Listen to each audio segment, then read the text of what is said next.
Hey, what is going on? So, I'm training with a sandbag, right? This is a 70-pound sandbag, and this is my first time kind of doing any type of sandbag training, at least like with a proper sandbag. And I've been watching a YouTube channel called The Stone Circle for like almost a year now, and I've just kind of been like, I think I should train with a sandbag. I think I should train with a sandbag until I just like ended up training with the sandbag, right? I bought this and the same day that it came was the same day that I did this workout that you see now.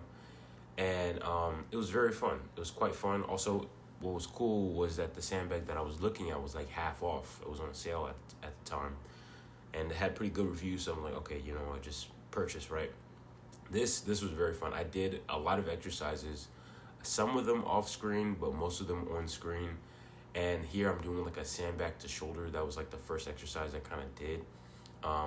Throughout the whole thing, I did like, what do they call it? Like lap pickups. I'm not sure what it's called. I did like good mornings and I did some squats, right? Now, I'm not entirely sure, like, as to if I did these exercises like super duper properly. But one thing I do know is that in order for me to probably like do some other movements for the sake of like better hypertrophy, is to probably like say do my squats maybe first, or I could do the sandbag to shoulder since that's such like a big movement with like a lot of different parts of my body moving. I could probably do the sandbag to shoulder first and then do the sandbag front squats and then maybe move on to something like RDLs and stuff like that, or good mornings or whatever. One thing too is with some exercises like trying to do good mornings, it's like it was slipping. Sometimes it would slip out of my hand, and people usually train with chalk, but my hands were pretty dry. If you can see, my hands are like pale white because they were very ashy because I was dealing with the sand when I was putting the sand in there. But I do have chalk coming in, so maybe if I do use chalk, that can probably help me with other movements, and it can of course also help me with other calisthenic movements, especially like on the rings and whatnot. But overall, this whole training session was very fun. It was like it was very different, right? And this is a 70-pound bag, like I said before, but I just kind of filled it up as much as I could, and it could be maybe 80 pounds or so. I heard on a review that somebody was able to put at least like 81 pounds in a 70-pound bag. So if I'm lifting that much, that doesn't seem that heavy, right? If I were to put this on a barbell and move it up and down, it would be no problem. I can even kind of curl close to something like that, right? Or I think I can curl like probably 80 pounds or even more. But here it's like this 80 pounds is so taxing on the entire body. And the reason why is because it's sand. I'm dealing with sand in the bag, right? I'm not dealing with a box. I'm not dealing with like a standardized bar or anything with handles. I'm dealing with something that I have to grab and grip onto and to crush in between like my arms, right? To make sure it stabilizes and it's there. So it's like each rep I have to fight for, I have to make sure I don't lose balance. I have to make sure it doesn't slip out of my hand or anything like that. It's not the same as like just carrying around a barbell, So it's a very different type of strength to deal with, right? And it's kind of like maybe similar to, let's say, dealing with like a person, right? When you're dealing with a person doesn't weigh evenly on all sides. A person is kind of like, might be moving around, maybe their legs are heavier or maybe their arms are a bit heavy, whatever the case may be, right? And one thing too is with this sandbag stuff, it's kind of like you have to solve it, you have to kind of like figure out a puzzle piece or something like that. Because whenever I carry it from the ground, basically all of these movements are started from the ground. I have to find like a good hand positioning as to like which hand position would be best for me to grip onto it before I just pick it up, right? Because maybe the sand kind of settled on one side a bit more and then settled on another side a bit better, so that way I can grab it a lot more easily. But these very simple movements, if I were to do them with weight, became incredibly like harder. It's actually insane. It's actually super cool as to how I was able to, do this. It was just fun. It was just really fun, that's for sure.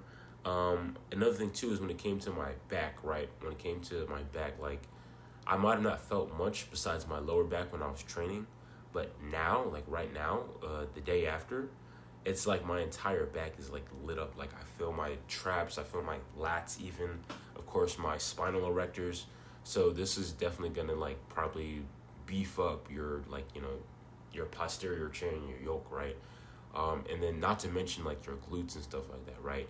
Now, if I do get stronger, or when I do get stronger, and let's say I do these sandbag movements more often, I can probably, of course, get more leg hypertrophy in there. Like probably doing RDLs instead of good mornings, because when I'm doing good mornings, I'm like how I am doing now. I have to rely on like my arms and my forearms to hold the weight, and that can be a limiting factor. And then if I'm just carrying it in front of me, that'll probably help a bit more. But you know, I might do the good mornings where I'm just gripping it close to me, just for the sake of just getting more, I guess, out of the movement, right? And I still felt my hamstrings a lot. And again, I'm sure my hamstrings were working like crazy just by me picking up and putting down the bag over and over again, right? A last exercise I did was like front squats, right?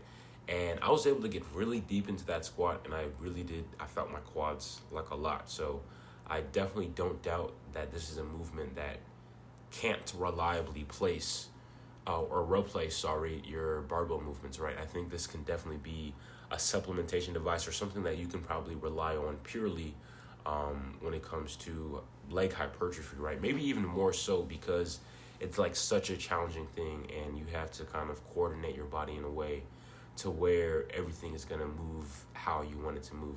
It actually kind of almost reminds me of calisthenics in that degree, to where you have to have full body awareness as to like, what your body's doing, how your body's moving, things like that, so you can make sure that you're exercising properly, that you don't mess up anything, and that you're doing the movement correctly, right? Now, I guess when it comes to sandbag training, it might not be a lot of technique involved, because this is kind of like, I feel like more of like a simpleton type of thing, where it's like you just put it down and pick it up. But you do want to work with a weight that you're probably going to be more comfortable with. The reason why I'm not working with 100 pounds is because, as you can see, just the 70-pound bag seems to be quite difficult for me. And then, of course, when you're working with sandbags, it's something that is foreign. If you've never worked with sandbags ever, and I don't mean punching bags where they're more secure, I mean like these loose, more like things that just kind of shift around in your arms, it's going to be a new type of stimulus, and you're going to get a different type of fatigue, right? It's not going to be the same as doing back squats with a barbell, or doing front squats with a barbell as well, or doing deadlifts with a barbell. This is something completely different, right? So it's definitely good to maybe stay within a weight like that's going to be best for you. Like maybe you might start off with 50 pounds or something like that, and then work your way up to 70 pounds, then work your way up to 100 pounds, or whatever the case may be. Or just work with, like, let's say just getting a bag of sand. Maybe you don't even have to like do something like that. You can get like a canvas bag, or some type of like durable like bag or whatever, like a duffel bag. Fill it up with some sand that you can get from Home Depot, which is like $5. I got some play sand, which was like $4.50 something, and I was able to just pour the sand in there. So yeah, pretty simple, pretty cool stuff. I really did enjoy the workout, and if you're thinking about sandbags, maybe you should try them. And then I finish off the workout with 2 sets of knee raises and 2 sets of neck curls. I did 2 sets of everything, by the way. All the workouts that you saw in this video, I did 2 sets of everything. And just training my neck, because I'm just training my neck, that's a good muscle to get stronger. And then, of course, training my abs, because it allows for spinal decompression after all of the kind of like heavy loading I just did on my spine throughout this entire workout, and also to just get cool looking six packs, right? Yeah, I hope you guys enjoyed the video. If you want to do sandbags, whatever, try them out, and check out the YouTube channel Stone Circle. And yeah, peace out.